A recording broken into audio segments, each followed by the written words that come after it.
All right, so let's talk about NWA Back for the Attack, which was a 2 hour extravaganza. Not really. All right, so let's talk about this show. For starters, Tim Storm was on commentary. Tim Storm, former NWA World Heavyweight Champion. He's an integral part of Billy Corgan's NWA. Even though he's kind of 50 plus, I believe, he's still pretty much an integral part. He was one of the last NWA champions before Nick Aldis. So, Billy Corgan is does him a solid by keeping him around. We started the show with a Nick Aldis promo at the NWA Powerrr podium. And he talked about, Nick Aldis being 800 plus days as the world heavyweight champion. And that, the organization has suffered a lot of setbacks, but the setbacks set him up for the comeback. And that, the men and the women backstage are ready to bring the best that they can. They're ready to deliver, not just for the fans, but also for Joseph. And if anyone's going to try to steal the show, so be it. He's all about these guys trying to steal the show from him. He talks about Aaron Stevens, where he says that if Aaron Stevens is going to win tonight, he's going to win the match against him and win the world title. He's going to have to be the best version of Aaron Stevens that has ever existed, because he's going to have to pull a sword from stone. And then he says that he's the best champion in the business. Don't add him. And we're going to talk about that later, because he has some really choice words for Kenny Omega. And we're going to talk about that. He didn't say it on this show. He said it in an interview. But I'm gonna post it at the end of this. Because I want to talk about that. So the first match was Slice Boogie defeating Jax Dane, Jordan Clearwater, and Crimson. And this match was literally nothing special. Literally nothing special.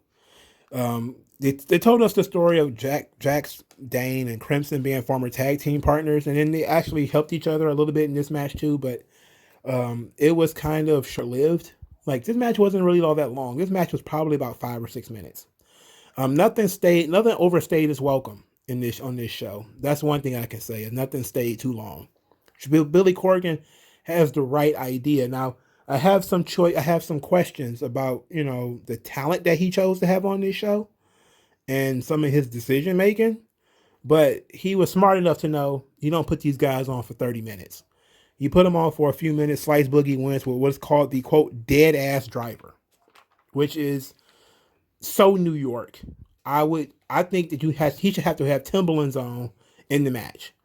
I think he should be sagging with Timberlands on, and he probably still got Wu-Tang CDs falling out of his pocket. I just think that all kind of New York shit should be happening.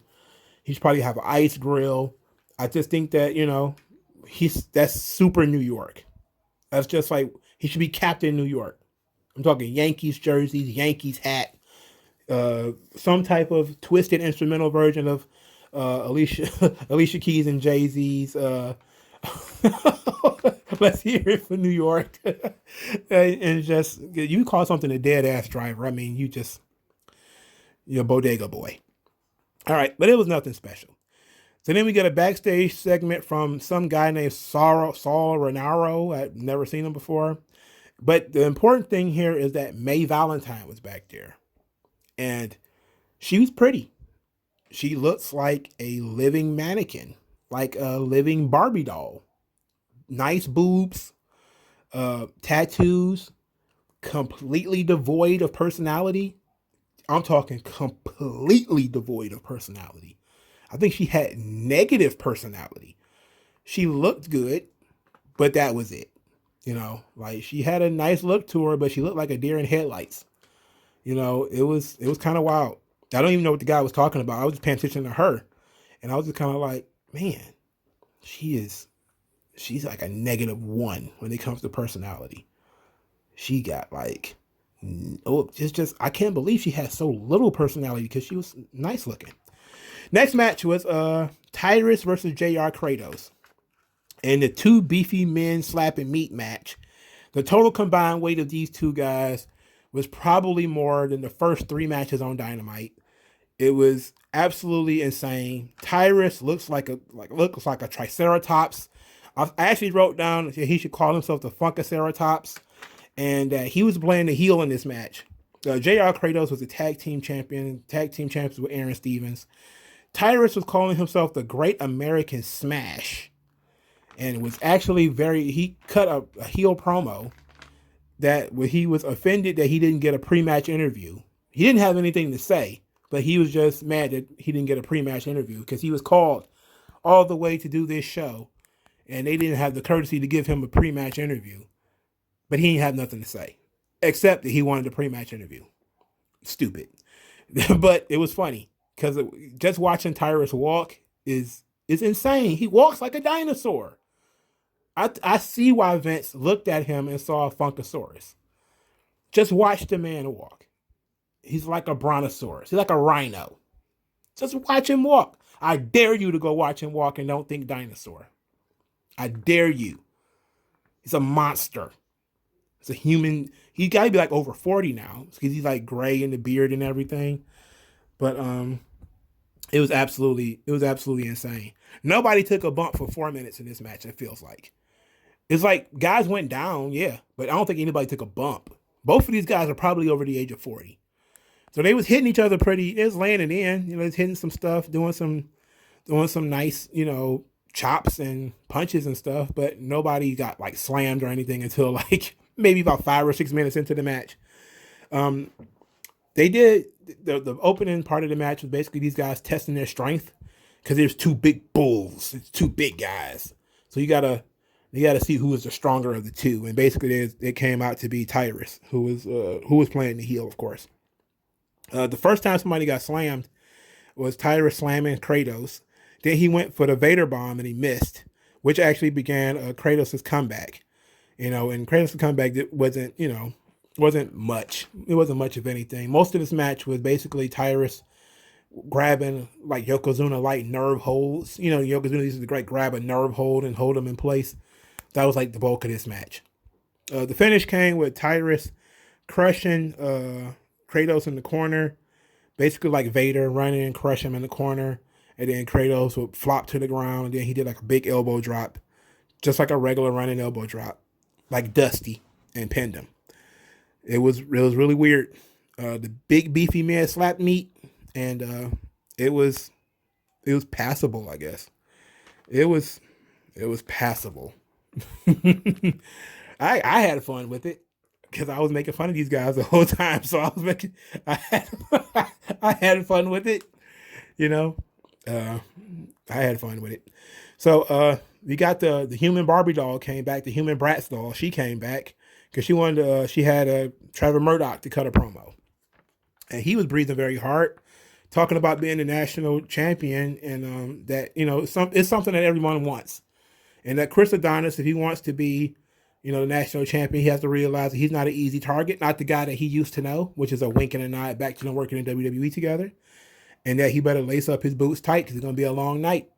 And then Mae Valentine had just tossed it back to us, back to the announce team, and just she didn't even smile, man. She just has nothing. She's just pretty. She looks like something Rob Liefeld drew, and she has all the personality of it too. It's a shame, real shame. Third match: Tom Latimer versus the Pope, for the NWA World Television Championship. They had changed the rules to the television title. The rules used to be that you had 6 minutes and 5 seconds to beat the television champion, or it will be a draw. They've changed the time limit to now 10 minutes and 5 seconds, which is infinitely better. And, about the right 10 to 15 is probably about the right amount of time. I think WCW used to do 30 minutes. I think that might have been a little bit too long. But 10 to 15 minutes for a TV match is pretty long. It's pretty good. This match was actually good, like legitimately good. Latimer, they set it up early. Latimer had the strength advantage. They established that by him bumping Pope twice. Pope used angles and he used speed. Angles meaning that he attacked at angles. For instance, like he would, like he did a cross body block when Latimer wasn't really like lined up right in front of him. So that basically allowed the Pope to get the advantage when he did get the advantage. Latimer basically grinded Pope down, and he was using axe handles from the second rope. I have no idea why he was doing that. I just have no idea. Like he was just doing random second rope axe handles. He did like one, and then he went to the other rope and tried to do another one, and He ended up getting counted into a German suplex into the turnbuckle. Pope started his comeback from there. Later in the match, Pope did 3 elbow drops from each turnbuckle.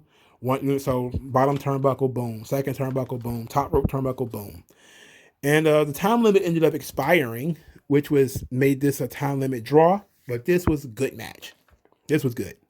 About 4 minutes in, the Pope began his comeback. But this was quite good. I actually enjoyed this. I'm actually a big fan of Pope. I was kind of pissed that Pope didn't get to cut a promo.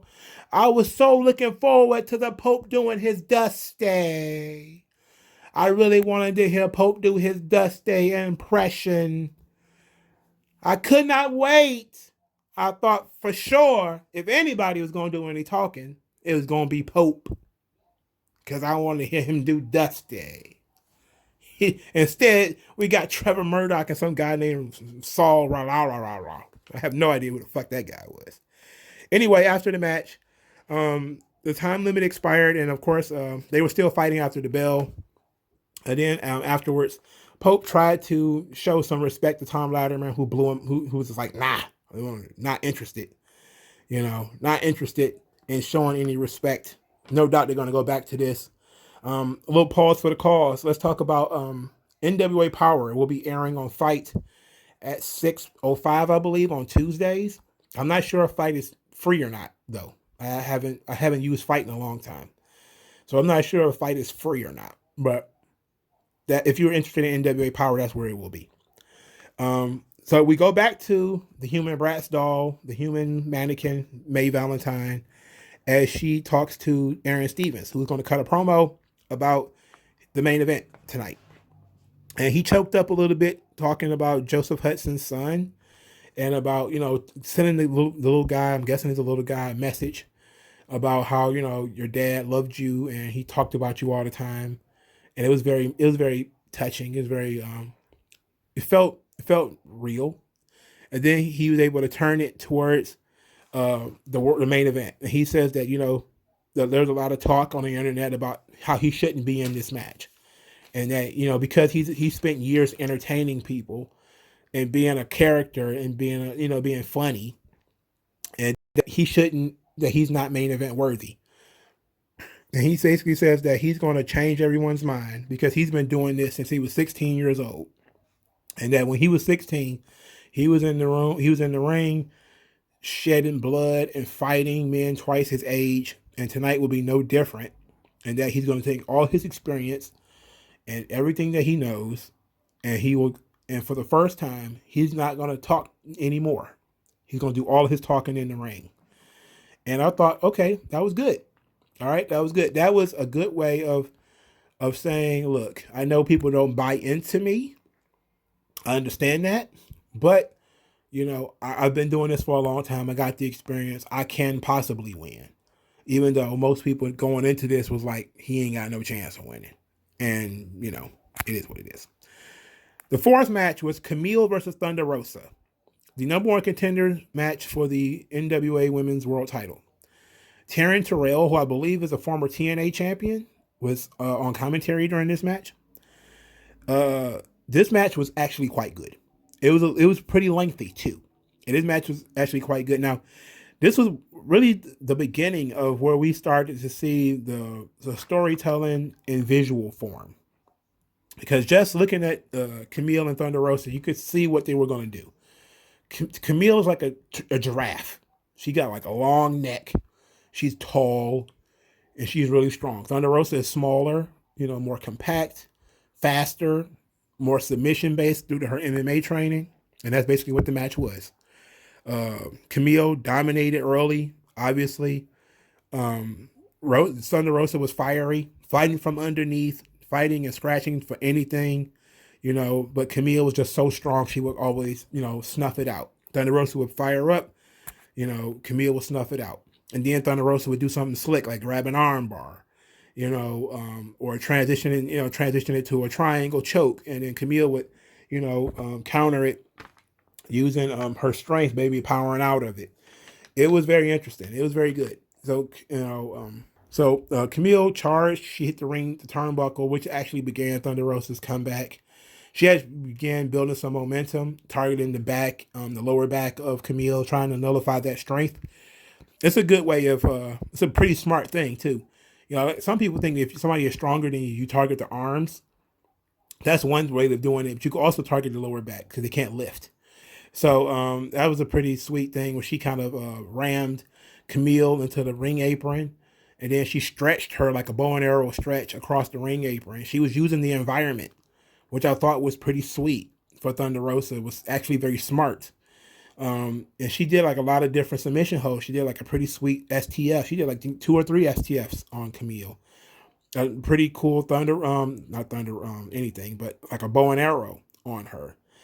Camille has great strength. She looks like she's clubbing you to death. And she has a mean streak, which is very good because she's basically like a giant. I don't know how tall she is, but she's basically supposed to be like a giant in this division. And she works a lot like Sheamus, where it's basically just rah, and then like just boom, big clubbing, big clubbing attacks. And it works, you know, like it looks like she was murdering Thunder Rosa in there. Now Camille's selling left a little bit to be desired, especially when she was in submission holds. You know, she was, you know, probably could work on that. But for the most part, it was still pretty good. The finish came where Camille dodged a top rope double stomp. Thunder Rosa was trying to stomp her on the back, you know, a coup de grace. Camille dodged it. Then she speared Thunder Rosa, which I guess is which is her finish. Thunder Rosa got back up. You know, she didn't pin her. She just let her get back up, and she speared her again and pinned her. So Camille is the #1 contender for Serena Deeb's NWA Women's World Title. And this match was very good. And it was the second best match of the night, believe it or not. Well, actually, maybe the third, depending on how I feel about Latimer and Pope. But this match was still pretty good. Thunder Rosa carried her, and they did very good. The next match, well, before we get to the next match, Austin Idol showed up. And he did very good. And basically, he says that he was called there by Aaron Stevens, and you know, so he says that you know he was called to Atlanta by Aaron Stevens, who wanted some tips on how to beat Nick Aldis because he had been in Nick Aldis's corner when Nick Aldis beat Tim Storm. This is a long form storytelling because this was over 2 years ago. You know, so because you know over 2 years ago, maybe 3 years ago now. Is when Nick Aldis defeated Cody for the title. And he had the title for a long time before he lost it to Cody.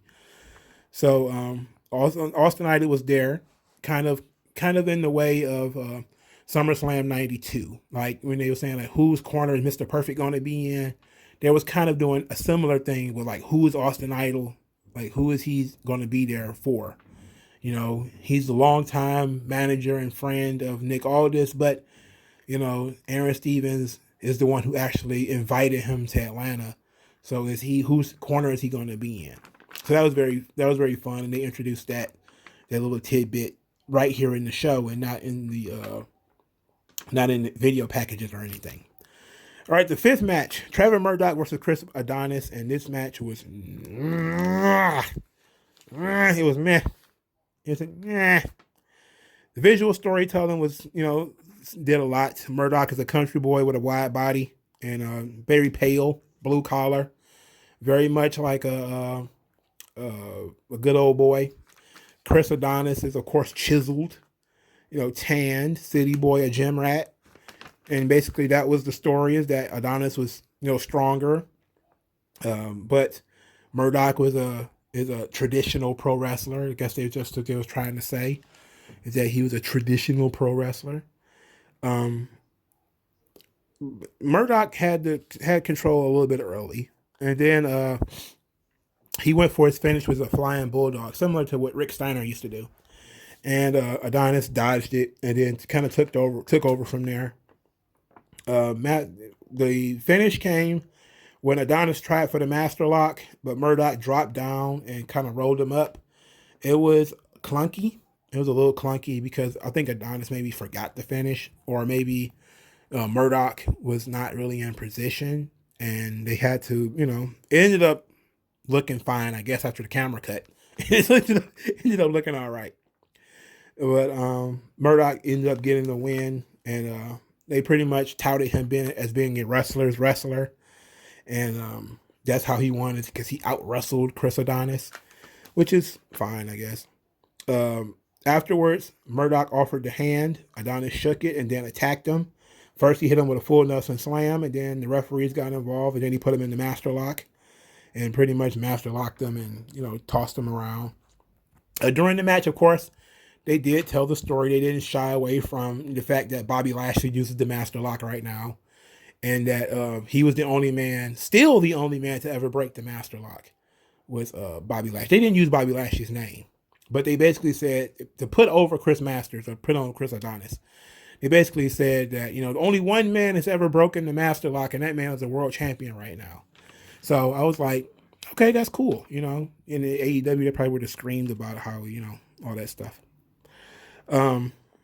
So let's see. So they did a 10-bell salute for all the people that they have lost in the NWA.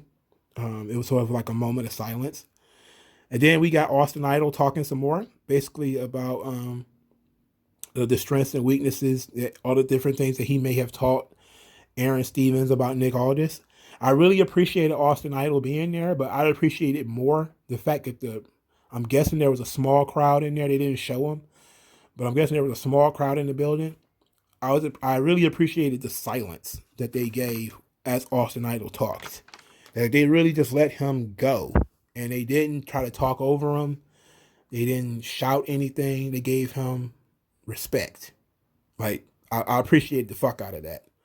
I really do. I really did appreciate that. That was nice. And I don't know if it was because there was no crowd and then they was just, they was controlling that, or if there was people there and they was just kind of telling them, hey, chill out. There's, legend talking, but it was good. So the main event, Aaron Stevens versus Nick Aldis. And this match was really dope. This match was dope. And I really enjoyed it.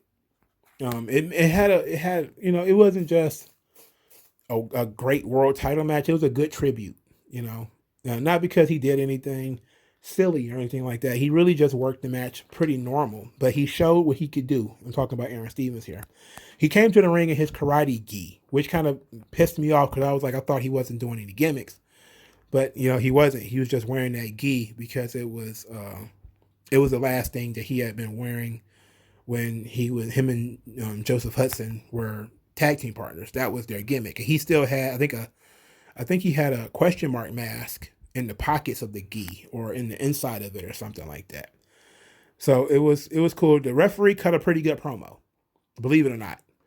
The referee was like, hey, got to keep it clean. I already gave you the rules in the back. We're not here just for the legacy of the NWA. We're also here to respect the legacy of Joseph Hudson. So let's keep it clean and let's go. And I was like, this referee spoke with such confidence, such clarity, such personality. Like, Mae Valentine could learn from this referee. She really could. So this match was very technical. Austin Idol was on commentary, basically talking about how, he says that, last time you saw me here, even though I'm pretty sure it wasn't. I think he was on Powerrr after this. But he says, last time you guys saw me, I was the manager of Nick Aldis. And since you didn't see that I wasn't the manager of Nick Aldis anymore, you should probably consider that I still am. But, I'm here to, also do commentary and do all this type of stuff too. But he actually added a lot to this main event. And I really appreciated him being there. Like, I really appreciated him being there. But it was very technical. There was a really ugly moonsault that Stevens tried and he missed it, and they gave Nick Aldis the advantage. Stevens was pretty aggressive, especially at some point, at certain points in the match where he seemed like he was coming from behind. They still did the little story of Stevens being the underdog, fighting from underneath. It was the only story that makes sense. I especially, I should say, got a pop out of Austin Idol calling the figure four the Las Vegas leg lock. Because people kept saying, like, he was, they kept trying to call it the figure four. He kept calling it the Las Vegas leg lock. And he kept saying, like, it's one of my holes. It's one of the things that I taught him. And Aldis did some pretty good trash talking. Like, for instance, he was at a certain point where it looks like Stevens couldn't continue. And then Aldis was like, you had a good game, brother, but it's over. And then Stevens started firing up and actually had hit him with a pretty good discus elbow and got a 2 count from it. The Kingsland Cloverleaf was actually a really great spot because it showed, it gave Aaron Stevens an opportunity to show how passionate he was. That's what submission holds are all about. You're supposed to fight to get out of them and show the pain that you're in them. It's a good chance to show passion, to show pain, to show fire. And that's what he did. This Kingsland Cloverleaf, he was in this move for a pretty long time too. And, he showed the determination to get out of this hold that maybe on a normal day he would have given up. But since he had, dedicated this to his friend, he couldn't quit. He eventually got to the ropes and then he rolled out of the ring. And, Aldis tried to pick him up. He wriggled free through Aldis into the ring post. Then he did like an arm breaker and went into a crossface. And, this crossface finish was pretty good. It was a pretty good dramatic crossface finish. You couldn't see Nick Aldis' face due to the camera angles and the way that Stevens had it cinched in, where his face was really across the face of Aldis, so you really couldn't see Aldis' face. But you got to see Stevens' face, the desperation in his face, desperation in his eyes, and it was very again dramatic. This match was very dramatic. It's a masterclass in drama. The good thing about this match is, even though you knew Stevens wasn't going to win, it was a good dramatic experience where there still was some hope there. There was some good hope spots. Anyway, Nick Aldis won with an inside cradle, and it was, it didn't kill Aaron Stevens. He didn't get beat with a finish or anything like that. He got beat with an inside cradle, a wrestling hold. And then after the match, Stevens basically, he tried not to break down. He ended up clutching his question mark mask, and Nick Aldis shook his hand, and they all got into the ring, and they posed and did like a, kind of like a bow, like the entire roster, the men, women, everybody was out there. And because nobody was in a blood feud, it was okay, and plus everybody knew it was like a question mark.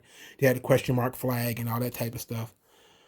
So it was okay to do it this time because we know it's a tribute for starters. Secondly, nobody on this show went and did anything extra. It was all competitive, but it wasn't nobody in a blood feud where everybody's trying to kill each other. So they all did a tribute to the trust question mark as the show went off the air. So it was pretty solid. It was a solid way of burning 2 hours. There was 3 matches on the show that were worth watching for sure. The rest of the show is probably worth, roasting. But, I enjoyed Latimer and Pope. I enjoyed Camille and Thunder Rosa. And I enjoyed the main event, Aldis versus Stevens. So, overall, it was a fine show. Okay, so let's talk about Nick Aldis, what he had to say about Kenny Omega. So, Nick Aldis was asked, what did he think about having a match with Kenny Omega? And he said that it would be a great match to have so that he could show people what a real champion looks like instead of all of the people who are praising him and hailing him as a savior. And that, Kenny Omega has a 2-year-old belt while he has the belt that Flair and Dusty and Steamboat and all those guys had. And he says that, that that the AEW world title is very new and very shiny, very ostentatious, and probably looks more like something that you would have seen in a hip-hop video in the early 2000s. But he said if they want to do it, Omega will have to put up every title that he owns. So whatever title that he has, if he got 2 or 3 or whatever, he has to put them all up in order for him to feel like they were doing something of equal stakes. And then they would have to have the right amount of money. So I thought that was pretty cool. You know, like he's not going to belittle himself by saying, "Oh, that would be a great, you know, that would be excellent for us." It seems like some guys are actually kind of like poo-pooing this thing. This whole, you know, belt collector. We're gonna have all the world champions collecting everything. It's kind of like some people are kind of like, I like kind of having my own sandbox. You know, I think the Ring of Honor guys have kind of just basically said like, yeah, we okay over here. Now it seems like a lot of the NWA guys are kind of like, yeah, we okay over here too. Court Bauer, I think, is probably going to end up doing something with AEW. I mean, he's kind of alluded to it once or twice. So who knows? But I see where Nick Aldis is coming from. You know, he's like, what's in it for me? You know, I'm the one with the most prestigious belt. His belt was only running around for 2 years, you know, and it's a toy. You know, what's in it for me? Even though the profile on the AEW title is much bigger, obviously. And the lineage is actually, you know, if it wasn't for the lineage of the Flair and the Dusties, the lineage for the NWA title since 1994, since Shane, what was it, Shane Douglas threw it down. What is that, 93, 94, when Shane Douglas tossed it. After that, the lineage for the NWA title is pretty shaky until the TNA days, and then TNA did a decent job with it. You know, then of course it was also pretty shaky, you know, but it's been like off the rails since TNA let it go. You know, and you know Cody and Nick Aldis did a good job of bringing it back, but you know, he's not putting too much stock into, you know, AEW and just bending over for him, which I thought was pretty cool. You know, he's also been taking a lot of shots at AEW recently too. Like I think when he did the Conan and Disco show, he was taking shots at him and stuff. So it seems like he's not really all that interested. Either that or he's just working everybody, but he doesn't seem to be all that interested in working with AEW, which I thought was pretty cool. You know, sometimes, you know, it was meant for people to have their own sandboxes, you know, not for everybody to have, for all the world champions to be wrestling each other and beating one another and shit like that. People will often avoid that, which is the crazy thing. People think like, how you never would have seen this anywhere else. It's like, yeah, because most people have fucking sense. They want to job their fucking champion out. I'm like, are you crazy? But we'll see if Impact actually do it, which they probably will because they're dumb. But thank you guys for your time. Like this video, share this video, use the hashtag 3Con commentaries to support the channel. Send cash via the cash out, which will be in the comment section below. You want to send an email, send it to mrslade84@gmail.com. You want to follow me on Twitter at mongoslade8. And I'll talk to you guys later, man. Peace. Yeah. Yeah.